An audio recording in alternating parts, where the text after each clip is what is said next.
Como toda aquel a quien encomendaran una alta responsabilidad dentro del Estado, yo observaba el comportamiento de los conocedores de los beneficios que trae consigo la proximidad al poder político. Si algo fue tan evidente en mi entrada y salida de la represa de Itapá, fue que, como afirma el dicho romano, los hombres adoran al sol saliente que el poniente. Mientras transcurrían los días, las horas se hacían más intensas y los rumores cobraban más fuerza, circulaban toda clase de cabildeos alimentados por la actitud enigmática del presidente. Una mañana recibí en mi casa la visita del electo gobernador de San Pedro, José Ledesma, acompañado de un gran amigo, el ingeniero agrónomo Adalberto Morínigo. Me relataron el diálogo que el primero había mantenido con el presidente y las conclusiones a las cuales habían arribado. En esa reunión, Lugo se comprometió a conversar conmigo y ofrecerme la dirección de Itaipú Binacional. Gobernador Ledesma dio la garantía de mi presencia en la cita que se llevaría a cabo dentro de las próximas 24 horas. En horas de la tarde, Ledesma me comunicó telefónicamente que esa noche cenaríamos Lugo, él y yo en un salón privado de un conocido restaurante. Asistí a la cena sin ansiedad y con poca expectativa. Creía conveniente concurrir a esta cita, en las que iban a mezclarse lo humano y lo político sin presiones impuestas por mí ni por el entorno. Soy un convencido de que se debe negociar sin ataduras. Sé que el resultado esperado no está garantizado, pero moverse sin constricciones amplía el margen de maniobra y otorga flexibilidad en cualquier mesa de diálogo. Esa noche nos sentamos a conversar 4 personas, de las cuales todos éramos comensales, y solo 2 protagonistas de la jornada. Estaban el gobernador José Ledesma, promotor del encuentro, y el padre Martín Bisu, indonesio párroco de Guayaquil y confesor en el pasado del entonces Monseñor Lugo. La reunión tuvo el inicio propio de todas aquellas en las cuales los participantes no quieren ir directamente al grano. Empezamos con saludos protocolares y reclamándonos que hacía tiempo que no nos veíamos. Las primeras impresiones se expresaban en chistes sin humor ni sabor, que dibujaban sonrisas forzadas en nuestros rostros. La situación se volvió un tanto incómoda cuando empezamos a aproximarnos al tema que nos había convocado. Al encarar la cuestión acordamos que fuera el presidente el primero en hacer uso de la palabra, y que luego me correspondiera a mí responder para evitar así una conversación babélica. Este primer gesto de ordenar el diálogo me pareció alentador y me dio la impresión de que esa noche íbamos a llegar a buen puerto.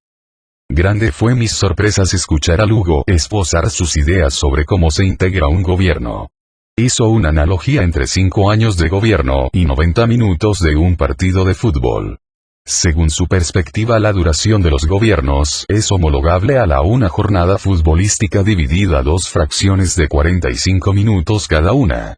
Él hablaba y yo lo escuchaba atónito. Mi sorpresa se convirtió en disgusto cuando solicité mi incorporación al plantel, pero asumiendo la condición de suplente. Exteriorizó su opinión con respecto a que el gobierno iba a tener crisis recurrentes durante el primer tiempo, lo que dificultaría su gobernabilidad. Reveló respeto y hasta admiración por mi formación y trayectoria, y en su esquema de pensamiento me atribuyó la función de pieza de recambio para el segundo tiempo. Lo escuchaba con atención y simultáneamente pensaba en la respuesta que daría a una forma de razonar que desde mi punto de vista había superado el límite del absurdo. El discurso del presidente me trasladó a un sitio en donde mi margen de maniobra era angosto, pero no por eso profundo. Su línea argumentativa me había desencajado y puesto en una posición embarazosa y arriesgada. En última instancia se trataba de una conversación entre el electo presidente de la República y alguien que aparentemente sería llamado a ocupar un cargo de gran responsabilidad en su administración. Mientras lo escuchaba lo elaboraba lo que considere que iba a ser insuficiente mi respuesta. Me dije a mí mismo: aquí no hay que hacer el papel de actor de cine mudo, que gesticulaba y habla mucho pero no dice nada. Consideré pertinente y procedente una actuación que incluyera gestos, retórica y lenguaje corporal. Era la única manera de escurrirme del enredo en el que me encontraba atrapado. Su hablar pausado me permitía diseñar mi actuación y seguir pensando. E inspirada ocurrencia reparé en que si la decisión estaba tomada iba a ser suplente, pero él no era aún mi superior jerárquico. ¿Por qué sentirme tan condicionado? En silencio consideraba que la única manera de salir airoso de ese lugar era ser de Hernán Cortés, quemar las naves. Sin ser un avesado taur, la verdad ni siquiera sé jugar a las cartas, opto a arriesgar todo en una sola jugada con el coraje y la certera de aquel en sus manos tiene todos los ases. Me decidí a expresar lo que pensaba y sentía de nuevo antes de empezar a contraponer los argumentos de mi interlocutor. Dude y me pregunte, ¿no será un discurso táctico con el cual busca evaluarme? ¿No es acaso reveladora la condición humana la forma en la que uno encara una provocación? Circulaban en mis pensamientos simultánea y aceleradamente ideas inconcebibles. Si me hubiere propuesto pensarla no lo hubiera, pero no modo de hablar, ceremonioso, conciliador y sin levantar el timbre de voz, me develó la imagen del Hugo sacerdote. Pensé que el sacerdocio, como ninguna otra profesión, otorga la capacidad de doblegar la voluntad del creyente. ¿Qué acto de poder toma tanta forma y contenido como el de una confesión? ¿Qué oportunidad de conocer el alma humana se presenta para aquel que escudriña en ella cuando el creyente busca liberarse de la culpa a través del sacramento de la reconciliación? ¿Quién puede ser mejor psicólogo que aquel que conoce la dualidad de la conciencia humana? ¿Quién sino el confesor ha visto cubrirse el cuerpo y desnudarse el alma de quienes sienten culpa? Esto me dio la certeza de estar desafiando a alguien habituado por su edificio a observar la psiquis del ser humano, a un conocedor de aquellos que desnudan su personalidad del confesionario y la visten con disfraces para hacer buenas migas con la sociedad. Esta reflexión alimentó mi sospecha de que estaba tratando con una persona que no actuaba espontáneamente y que desconfiaba del género humano justamente por conocer las dos o más personalidades que habitan en cada uno de nosotros. Esta conclusión me serviría posteriormente. Esa noche ya había decidido mi plan de acción y escogido los argumentos de mis discursos y hasta las imposturas actorales que iba a utilizar a fin de provocar una reacción que incorporara al staff del nuevo gobierno o me excluyera para siempre de él. Por eso empecé mi alocución de manera desenvuelta, ágil, firme e indiferente hasta con enojo.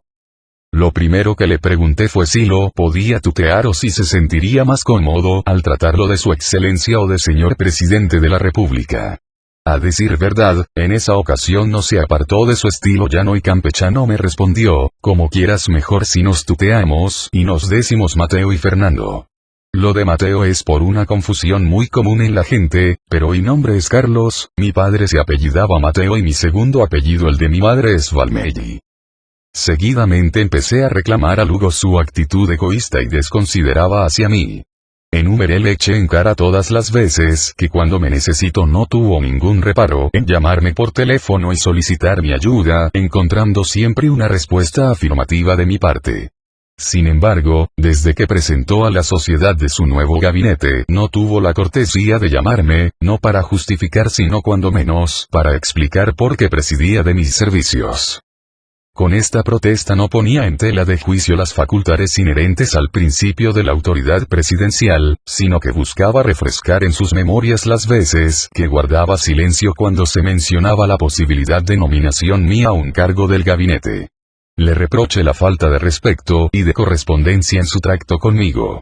Rememoré aquella conversación que tuvimos en los primeros días de 2008, en la casa de Dr. Hermes Rafael Saguier, en la cual me comprometí una vez más a cooperar en todo lo que pudiera sin esperar recompensa. La reunión fue tornándose más intensa que tensa. Había mucha cosa que debían decirse y en ese sentido fui claro y exhibí ante la luz de la verdad mis pensamientos e ideas. No quise encarnar el papel de quien dice sí a todo lo que dice el presidente, por más amarga que sea la verdad hay que echarla a la boca. Primero porque esa actitud no se compadece con mi personalidad y segundo porque así seguía la consigna del incomodador, luz, solo luz, aunque alumbre cosas malas. El escenario me permitía impresionar a los hombres presentes como alguien transparente cuyas diversas facetas riñen entre sí. Debido al sinceramiento dejé de lado cualquier intención de apelar al discurso clásico del político, del que se espera solo una verdad parcial, porque siempre debe ajustarse a las tácticas, a las necesidades del momento. Con ese razonamiento contradice los argumentos del presidente y le referí que un periodo postelectoral signado por el triunfo provoca en los ganaderos la euforia del momento y eleva las expectativas de los que se apostaron por el cambio. Describí la borrachera de la victoria cuyos subproductos crean una ilusión pasajera.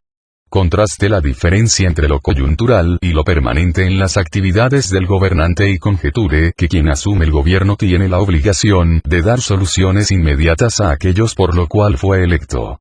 La luna de miel en el ejercicio del poder tiene la duración de una estrella fugaz. Si nos ubicamos una luz orientadora en el firmamento, inmediatamente se convertirá en un relámpago que solo habrá pasado como un destello entre las oscuridades. Esta preocupación me llevó a recomendarle que, en la nueva política, representada por él, quedarán terminalmente proscriptas en la mediocridad, la corrupción y la improvisación. No podíamos acceder a la responsabilidad de gobernar sin tener ideas claras de entrada, tendríamos que señalar las pautas del buen gobierno, ser coherentes y tener presente el provecho práctico de la recomendación de Nietzsche, grandeza significar marcar una dirección. No se podía gobernar con engañifas con apariencia de utilidad, pero cuyo artificio pudiera ser descubierto como una mentira que el pueblo no estaría dispuesto a digerir. La esperanza instalada podría convertirse en la cárcel en las que deambulan los gobernantes timoratos y los pueblos con horizontes inciertos. Lo peor en un gobierno es la indefinición. El suyo era un ensayo del porvenir contra la actualidad avasalladora. El tiempo estaba en nuestra contra y en los primeros días de gobierno el pueblo debía reconocer los nuevos vértices de la acción política. Todo lo que implicara un obstáculo para el cambio debía ser removido. La tabla de valores y prioridades de su gobierno no debería estar supeditada a la mezquindad de los intereses individuales o grupales. Dije que me parecía obsceno dudar entre lo que debe hacer y el pragmatismo hipócrita. Mi alocución fue algo larga, pero no fatigosa. Sentía que mis comentarios causaban buena impresión, aunque no estaba seguro de ser lo suficientemente convincente. Desprovisto de todo temor me sentí galopando más allá de mis posibilidades y nada más podía hacer. De alguna forma esto anunciaba cómo sería mi manera de proceder, en la hipótesis de que me fuera encomendada una función el gobierno. Mientras los otros dos comensales guardaban un silencio monacal, el presidente expresó su acuerdo con mis inquietudes, en ningún momento contradijo mis ideas. En una actitud inusual en un recién electo, pidió disculpas por el proceder que yo le había reprochado y señaló que desde ningún punto de vista debería ser tomado como una muestra de animadversión hacia mí. Luego que pronunció esas palabras nos estrechamos en un abrazo y no recuerdo quién propuso un brindis por haber dejado las cosas claras y dar vuelta a la página. Acto seguido, José Ledesma de modo insinuante y discreto propuso abordar el tema de Itapúa. La intención no era detallar la agenda del quehacer en la binacional sino más bien de manera indirecta preguntar al presidente si mi nominación como director general corría o no. En ese momento creí oportuno hacer yo la pregunta como posible beneficiario de la decisión presidencial. Tomé el toro por las astas e inquirí, ¿quieres o uno que sea el próximo director de la binacional? Después morigeraré el ímpetu que puse al pronunciar mi pregunta y agregué, si no me nombras tampoco pasa nada. La respuesta del presidente se hizo aguardar, con una de esas esperas intencionadas que suscitan ansiedad en el auditorio. Si bien la pausa fue más larga de lo usual, contestó con un escueto sí. Entonces la pregunté cuándo lo iba a hacer público. Esta vez la respuesta no hizo esperar, mañana. Le manifesté mi conformidad con transmitir a la opinión pública lo más rápido posible su decisión, por uno de los cargos apetecibles y porque íbamos a entrar en un proceso de reivindicaciones que obligaba a contar un director general cuya figura no podía estar debilitada desde el inicio por indefiniciones. Cuando terminé de expresar esto me sugirió esperar 48 horas para dar a conocer la buena nueva. Expresé mi contrariedad y en un gesto de irreverencia le mostré el ticket de avión marcado con fecha del día siguiente. Volví a repetir los remanados: ningún tipo de monedad política, no estaba en condiciones de tolerar manoseos ni de mantener una expectativa electrificante que por la presión de la gente me consumía los nervios. En esa ocasión fui claro y terminante, mañana o nunca, dije y añadí que si no se daba el anuncio oficial, seguiría con mis planes de viajar a Uruguay, en donde tenía previsto encontrar a unos amigos. De nuevo la respuesta no esperó, y luego confirmó el anuncio el día siguiente. Le agradecí la confianza y me comprometí a trabajar con lealtad, eficiencia y transparencia. Señalé que era consciente de la oportunidad que me otorgaba para servir a mi pueblo y que entendía la trascendencia de ese lugar para su gobierno, teniendo en cuenta que uno de los puntos centrales de la campaña electoral giró en torno a la Itaipú. Reafirmé mi compromiso con el proyecto que él lideraba y sin ningún rubor sentencié, sin voluntad la ocasión es vana. Innegablemente, quedé embriagado por la posibilidad de ejercer tan alta función y por la responsabilidad que recaía sobre mis espaldas. Era un compromiso ineludible con el pueblo, con el gobierno y conmigo mismo. La reunión terminó pasada la medianoche. La información se filtró inmediatamente y ni bien tomó estado público, empezaron las llamadas telefónicas de los medios de comunicación y de los amigos.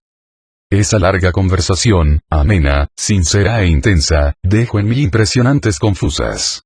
Sin presumir de poseer dotes de mistagogo, noté que la decisión tomada no complacía en todo lo ancho de su inteligencia y sentimientos a Fernando Lugo. Observé que durante la reunión se había sentido por momentos cuestionado, acosado y quebrantado debido a mis comentarios. Me dio la impresión de que cuanto más profundizaba en un tema tanto menor era el eco que despertaba de mi voz. Su así no fue producto de una reacción espontánea, sino que fue más bien arrancado por la presión del momento. En ese instante no sabía si su frialdad, distancia y silencio eran provocados por mi personalidad o por mi condición de liberal.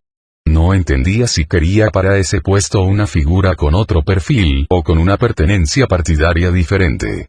Las dudas iban y venían e interrumpían súbitamente la euforía que vivía en ese momento. Itaipú era un reto inmenso. Sentía más entusiasmo por ello que por las felicitaciones recibidas. Mis fuerzas me invitaban a inspirar voluntades. Sabía que debía sacar talento y firmeza de cualquier madera y que no iba a tener tiempo para el descanso, razones para las excusas ni refugio para protegerme. Entré a la Itaipú dispuesto a todo, con convicción y con las ganas encendidas, pero con la sospecha de no saber si esa era la decisión deseada por Lugo.